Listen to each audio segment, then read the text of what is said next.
você ir para a batalha sem ter tempo de descansar, dormindo no chão, num colchãozinho, sem travesseiro, todos os dias que nós tivemos por lá, e mesmo com cansaço físico, acordar.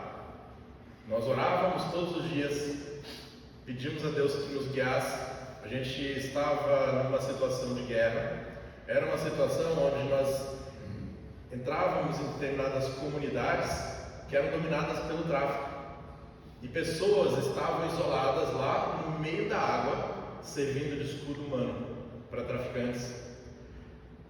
Pessoas que não voltavam com o barco, porque ou eram saqueadas ou eram alvejadas.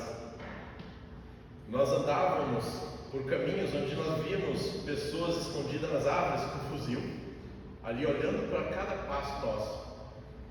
Nós trabalhando, ouvindo barulho de bala estourando, pipocando, helicópteros da polícia militar, exército, agindo ali no meio de bandidos, de traficantes que ocupavam comunidades, mas nós estávamos lá. Se dissessem que a gente não teve medo, eu tive medo, mas o medo era isso. Só que a investidura da missão, do apoio da igreja, da oração, pela misericórdia de Deus, fazíamos com que nós nos sentíamos seguros esse tanto. E o medo era só um tantinho. Eu estava preparado para que, se fosse lá, a gente sabia que ia ser difícil, ia ser algo que era desafiador e que poderia até mesmo não voltar. Teve um médico que morreu no resgate lá. Morreu por causa de, provavelmente, infarto, né? Porque a gente passa por uma provação de muita emoção. Nós víamos morte, víamos pessoas enganando outras, se passando por médico e fazendo aplicação de injeção com a mesma seringa, a mesma agulha, várias pessoas ali, onde misturava xarope para tosse, comprimido que amassava, colocava numa seringa e ia injetando de uma em uma pessoa, em um animal. Ela foi presa em flagrante na nossa frente. Nós víamos pessoas que eram, como falei, mantidas como escudo humano. Nós víamos pessoas que estavam transplantados, mantidos em casa, padecendo, mas que a gente conseguiu montar uma força-tarefa e ir lá e tirar de casa e levar para o hospital. A capital de Porto Alegre isolada, onde para chegar em Porto Alegre era só por uma rua. Imagina uma rua ligando a capital de um estado. Essa rua era parada. Não tem aeroporto. O aeroporto, previsão de funcionar só lá para setembro, para frente, até mais de um ano. E tem muita gente que ficou desabrigada. Uma cidade inteira ficou, perdeu a cidade sumiu, a cidade de Eldorado. E a população de Eldorado, ela foi migrada para a cidade de Guaíba, e uma parte da cidade ficou restrita numa estrada. Imagina uma faixa de uma estrada, onde você tem várias famílias ali, animais. Tinha gato, galinha, cachorro, vaca. A gente andava, quando a gente comia algum lanche ali, eu lembro de uma cena, um amigo estava junto, a vaquinha vem aqui, o bezerrinho, comendo a comida que a gente estava comendo desesperada, de fome, né? Os cachorrinhos lá, tudo. A gente chegou perto de uma menininha de 10 anos, né? Se identificou, e como é que você está? Tudo bem? Você tem algum bichinho? Ela falou assim, tenho mais de 20 animaizinhos. Aí ela apontou na estrada, tinha vaca, cachorro, gato. Ela falou, tudo aquilo é meu pet, meus bichinhos. Mas essa é a parte ruim. Mas a parte boa, que eu falei que a gente tem que aprender a ouvir a voz de Deus, sem que Ele sequer fale uma só palavra, começou aqui. Quando eu estava palestrando, eu estava no meio de um simpósio de neurociência, e estava eu, o Miro, né, e mais os alunos ali, o pessoal assistindo, e meu celular começou a tocar, isso era domingo. Aí eu acabei de dar palestra, fui lá atender a ligação, era o meu amigo, Padilha, que coordena a ação de resgate em áreas remotas, com quem a gente faz o trabalho junto. Ele falou, Benê, vamos para o sul? Eu falei, pera, deixa eu ver minha agenda. E eu lá, no Zap, o Miro dando a palestra dele, só olhando. Eu falei, desculpa, vou lá. Em poucas horas, em 1 hora, 2 horas, a gente já estava com o time completo formado. 3 caminhonetes 4x4, 2 barcos, motor de polpa, Ou seja, tudo pronto. Falou, a gente precisa de dinheiro para abastecer, ninguém está preparado. Aí foi quando nós começamos a anunciar, e as igrejas se mobilizando, né? Em pouco tempo a gente já tinha um recurso suficiente para a gente se deslocar, para poder encarar e seguir adiante. Só que as bênçãos, Deus, Ele foi mostrando para a gente que Ele estava sempre do nosso lado. Nós tivemos vários perrengues. Assim, dizer que foi livre de perrengue, não, vocês mesmos viram o problema que a gente teve com o tanque de combustível que furou. Nós tivemos problema com o pneu da carretinha nossa que estourou, quebrou o rolamento. E sempre que havia algum obstáculo, em menos de 1 minuto, isso é verdade, em menos de 1 minuto, a solução estava ali do lado. Tinha alguém que estava junto, que estava ali para ajudar.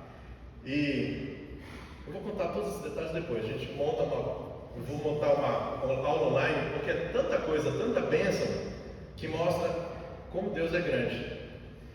Mas Ele estava ali do nosso lado, desde o apoio que nós tivemos na saída de Santo André, na estrada, e em cada momento de dificuldade. Não houve sequer nenhuma dificuldade que não pudesse ser resolvida em menos de 1 minuto. Sabe que é uma carreta que está vindo aqui de Santo André, chega lá, depois que a gente estava lá, estourou o pneu em frente a uma loja de pneus, né? Ou seja, foram muitas coisas. A igreja lá precisa muita da ajuda. Nós, durante o tempo todo, fomos orando, pedindo a Deus. A gente não sabia onde nós íamos dormir. A gente só respondeu, vamos lá. Mas eu não sabia para onde nós íamos. E aí, o tempo todo foi orando, Deus, prepara um lugar para que a gente tenha pelo menos o mínimo de conforto para a gente conseguir trabalhar todos esses dias. E Deus nos colocou num lugar estratégico, lotado de crente. Era a prefeitura de Gravataí, onde era uma universidade. E ficamos ali alojados com a nossa equipe. E junto à nossa equipe trabalhava os legendários. Não sei se algum de vocês já ouviu falar dos legendários. É um grupo de cristãos, homens, que eles são escalados para poder, selecionados para poder fazer ações como essa. Então esses homens iam para lá, estavam no ginásio, eles tinham toda uma logística assim perfeita de organização das doações, encaminhamento, recebia as carretas, encaminhava, helicóptero que estava ali indo e vindo. Ou seja, Deus preparou uma estrutura que era muito grande. Nós tivemos apoio de piloto, avião, né, carreta, caminhão, ou seja, uma rede de conexões que permitiu que pudéssemos seguir adiante.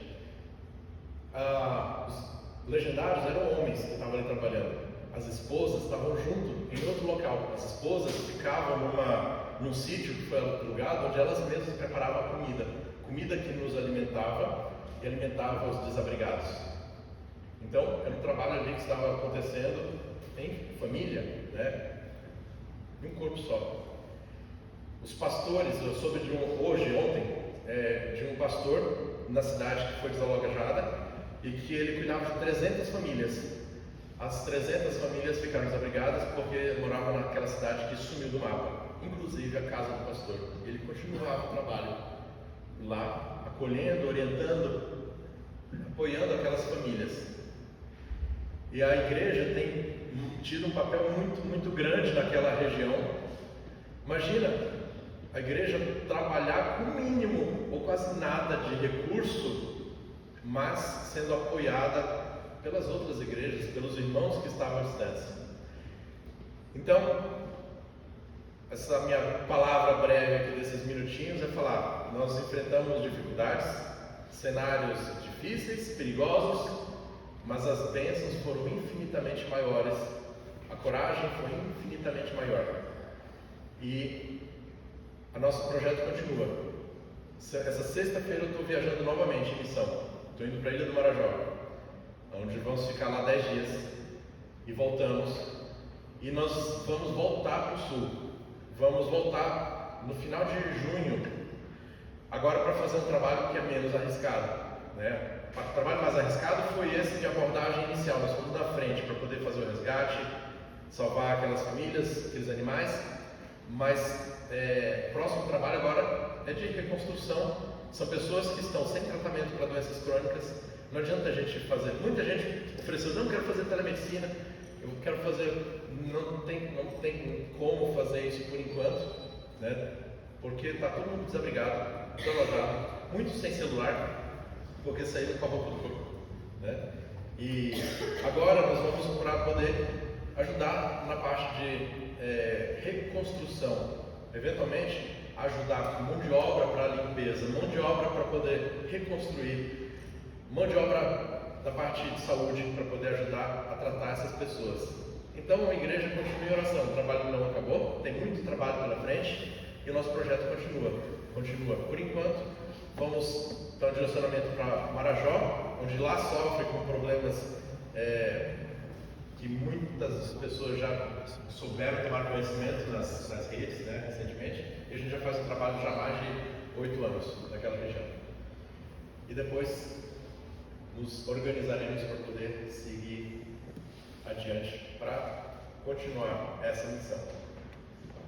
Então, muito obrigado pelo apoio da igreja aqui, Presbiteriana de Santo André, pelos irmãos que contribuíram, que oraram, porque isso nos alcançou e nós sentimos isso na nossa pele e foi testemunhado e compartilhado com todos aqueles.